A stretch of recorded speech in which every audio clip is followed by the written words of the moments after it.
Salut, j'espère que vous allez bien. Moi, c'est Manon pour Oh là là French Course.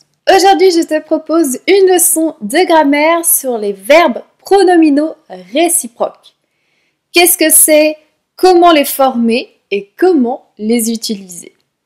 Je t'invite, avant de voir cette leçon, de regarder celle sur les verbes pronominaux réfléchis. Je vais te parler de la théorie des verbes pronominaux réciproques, mais sache que si tu veux aller plus loin, plus en détail et notamment pratiquer ces verbes avec des exercices complets et avec des expressions écrites et orales corrigées par un professeur sur ce sujet, je t'invite alors à rejoindre la Frenchothèque. C'est mon super programme pour travailler toutes les compétences en français, compréhension écrite et orale, expression orale et écrite.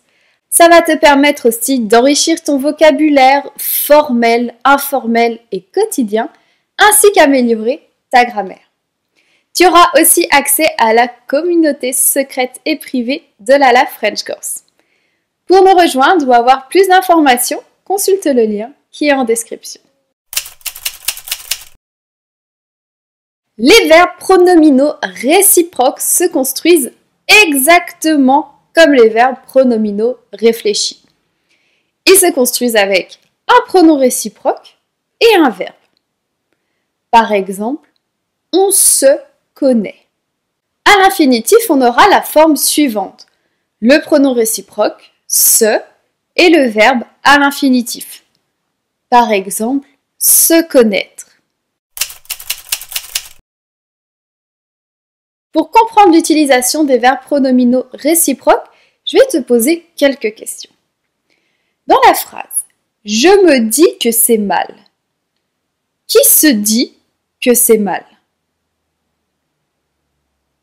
C'est « je », donc c'est le sujet de la phrase « je », « moi » dans la phrase en l'occurrence. « Je me dis que c'est mal ». Ici, c'est un verbe pronominal réfléchi. Est-ce que l'action faite par le sujet s'exerce sur lui-même? Est-ce que c'est réciproque? L'action est faite par plusieurs sujets et elle s'exerce sur l'un et sur l'autre sujet. Ici, c'est un verbe pronominal réfléchi. Je me dis que c'est mal. L'action faite par le sujet « je » s'exerce sur moi-même. Je me dis à moi-même que c'est mal. Je me dis que c'est mal. Dans cette phrase, on se fait la bise.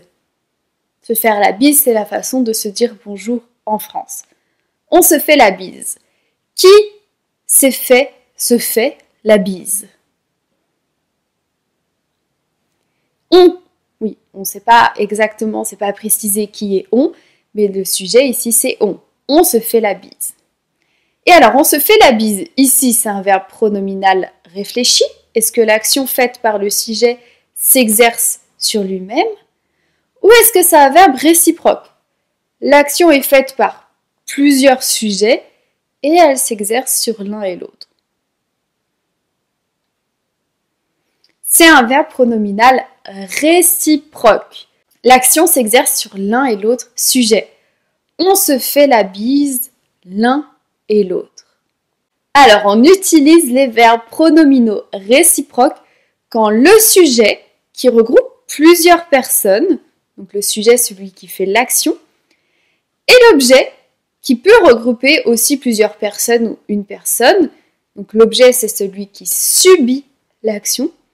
Donc quand le sujet et l'objet entretiennent un lien de réciprocité. On se fait la bise, l'un et l'autre, on se fait la bise. Okay, pour savoir si un verbe pronominal est réciproque, je peux ajouter dans ma phrase l'un et l'autre. On se fait la bise, l'un et l'autre. Par contre, je ne peux pas dire je me dis que c'est mal l'un et l'autre. La phrase n'a pas de sens, donc ce n'est pas réciproque, mais réfléchi. On se fait la bise, je lui fais la bise et il me fait la bise. On se fait la bise. Le sujet ici représente deux personnes et chacun fait une action, se faire la bise, qui concerne l'autre.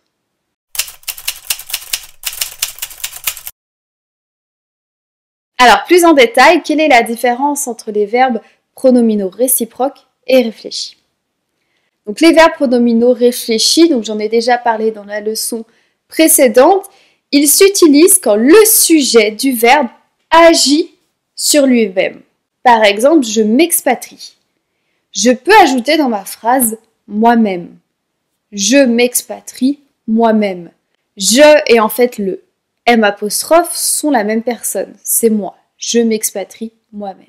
Alors les verbes pronominaux réciproques s'utilisent quand le sujet et l'objet sont différents et que l'action s'exerce sur l'un et l'autre. On se voyait, je peux ajouter l'un et l'autre. On se voyait l'un et l'autre. Petite remarque, les verbes pronominaux réciproques s'utilisent toujours avec des sujets au pluriel. On ne peut pas utiliser avec je ou tu ou il au singulier. On va utiliser les verbes pronominaux réciproques avec on, nous, vous, il et elle. Petite remarque, ce n'est pas forcément le verbe et le sujet qui indiquent si c'est un verbe réciproque ou réfléchi, mais c'est le sens, le contexte. Si mon verbe et mon sujet expriment un sens que les sujets ou le sujet exercent une action sur eux-mêmes, alors j'utilise les verbes pronominaux réfléchis. Par exemple, il se lave peut être réfléchi si les deux sujets exercent l'action eux-mêmes. Il se lave, chacun se lave de son côté. Lui se lave et lui se lave, il se lave. Mais si je dis il se lave, ça peut être aussi réciproque, si c'est l'un et l'autre. Par exemple, un chat qui lave un autre chat, et inversement. Ils se lavent l'un et l'autre. Donc c'est vraiment le sens et le contexte qui est important dans ces phrases-là. Voyons si tu as bien compris. Dis-moi si ces phrases ont des verbes pronominaux réfléchis, donc l'action faite par le sujet qui s'exerce sur lui-même, ou des verbes réciproques, l'action est faite par un sujet ou plusieurs sujets et qui s'exerce sur l'un et l'autre. Par exemple, ils s'embrassent. Ils s'embrassent, c'est un verbe pronominal réciproque. Et oui, je peux dire ils s'embrassent l'un et l'autre. Je me lave, c'est un verbe pronominal réfléchi. Je peux dire je me lave moi-même. Il s'habille, c'est un verbe pronominal réfléchi. Encore une fois, en effet, je peux dire il s'habille lui-même. Il fait ça seul, il s'habille lui-même. On se regarde, c'est un verbe pronominal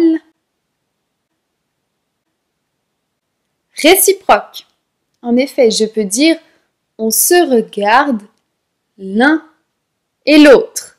On se regarde.